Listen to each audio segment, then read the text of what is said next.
Once upon a time, John was a farmer who lived in a small village. He had a wife, Emma, a son, Mike, and a daughter, Hannah. They loved each other. John worked hard on the farm. Emma took care of the house. And the kids went to school every day. And they lived happily together. One morning, Emma woke up early to prepare breakfast. She whisked the eggs with a pinch of salt and black pepper. Then poured them into a hot pan with a little oil. Adding cheese and diced tomatoes to create a fluffy omelet. As the omelet cooked, she started boiling milk in a pot, stirring it gently to keep it from scorching. While the milk heated, she boiled water on the stove. Then added tea leaves to the pot, letting them steep for a few minutes. Once the tea was ready, she poured it into 2 cups, added the hot milk, and stirred in sugar until it dissolved. Meanwhile, she toasted slices of bread, spreading butter and jam on top. Finally, she poured cereal into bowls, adding the warm milk and fresh fruits on top. "Breakfast is ready," she called out, filling the kitchen with delightful aromas. Mike and Hannah jumped out of bed. "Come on, Hannah.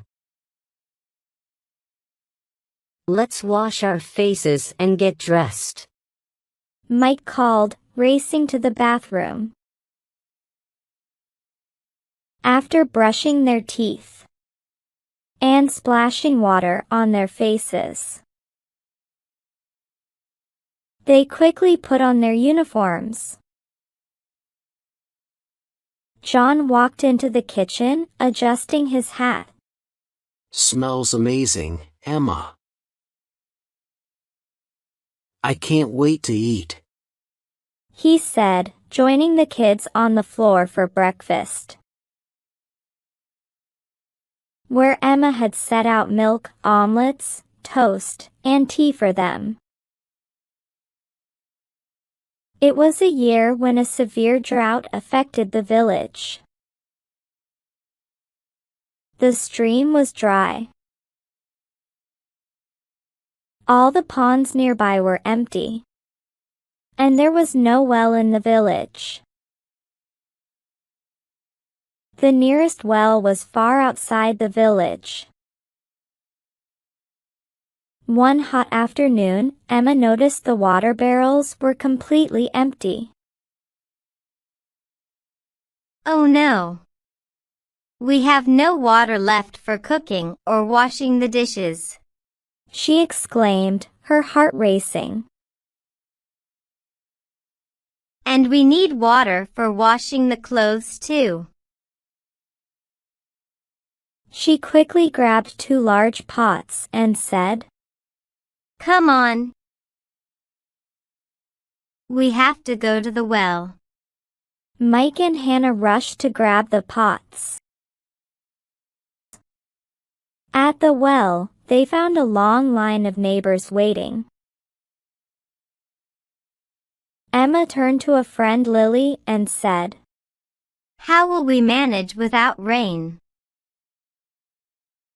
I can't remember the last time we had enough water." Lily sighed. "It's tough for everyone. Let's just hope it rains soon." Finally, it was their turn, and they filled their pots. As the sun began to set, Emma returned home with the pots full of water. Oh no. I still have to make dinner. She thought, placing the pots on the counter. Mike and Hannah also placed the pots on the counter. She quickly washed the dishes, using just a little water from a glass to rinse them. She made sure not to waste a single drop. Then Emma decided to make pasta with tomato sauce for dinner. She boiled water in a pot for the pasta. Once the water was boiling, she added the pasta and cooked it until it was done.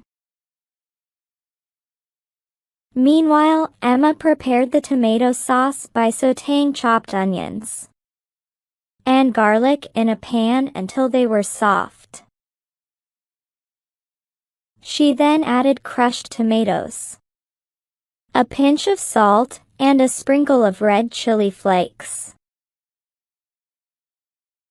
and letting it simmer for a few minutes.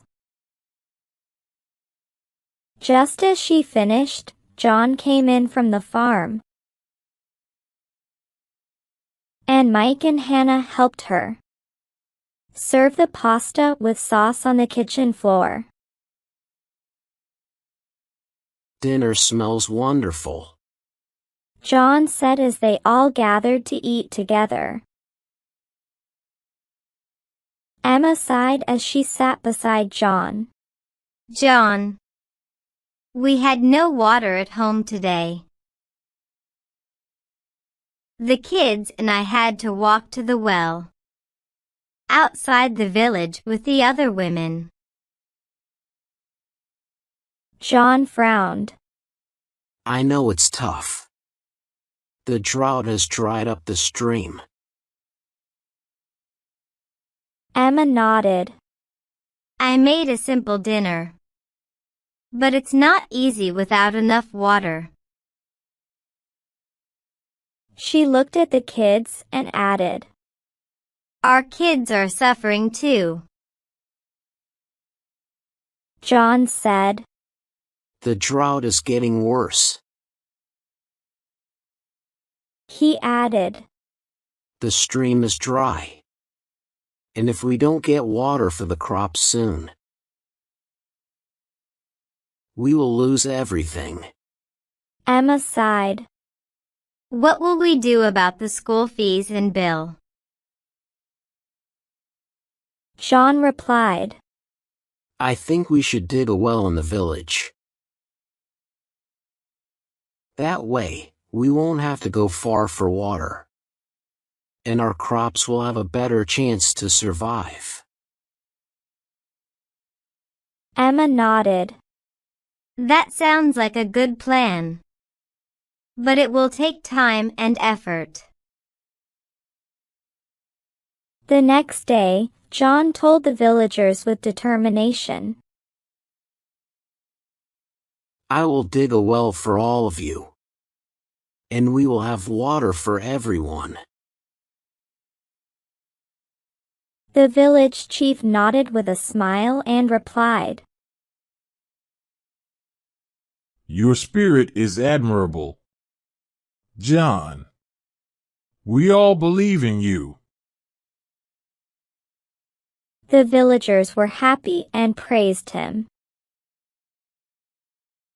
Armed with his spade, digging rod, and shovel, John set off to find a good spot. A train of cheering villagers followed, and there was a festive mood all around. Selecting a suitable spot, John started digging. The gathering sat under umbrellas, gossiped, snacked, and occasionally cried out, God bless you! John! You are such a great man! Keep it up! In the afternoon, Emma prepared sandwiches and hot tea in a thermos and went to John. Lunch is ready. She called out, and they sat together to have lunch. John kept on digging, but there was no sign of water. After he had dug about 20 feet, he felt tired and sat down. The onlookers were dejected too. The oldest of them said, I always knew this was not an auspicious spot. It is better to dig at the southern corner of the village. Everyone agreed. So John went to the southern corner and started digging afresh. The spectators followed him and settled at the new place. John again dug about 20 feet without any water. Then the village priest said, Perhaps the eastern corner would have been better. East is the direction where the sun rises. So John went to the eastern corner of the village, followed by the group. Several hours passed, and he had already dug 30 feet. But again there was no water. On the advice of the village doctor, he now shifted to the northern corner. North is the direction from which cold wind blows. The doctor said, You will definitely strike water there. John dug 20 more feet in the northern corner, but to no avail. The whole day passed without a trickle of water. The villagers lost hope.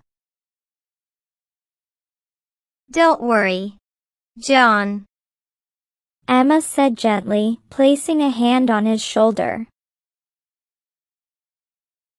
We can try again in the next few days. I believe you will find water. As they turned homeward, they met the village school teacher returning from the city. On seeing the disheartened group, the teacher asked, Where have you been to?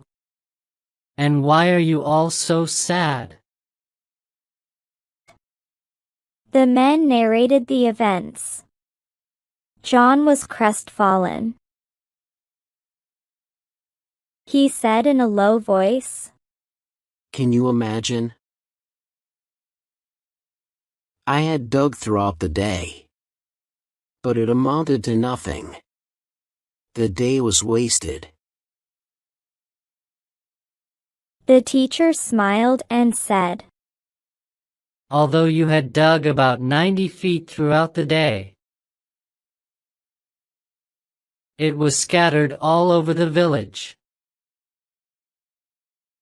Had you dug 90 feet in one place, you would surely have reached water.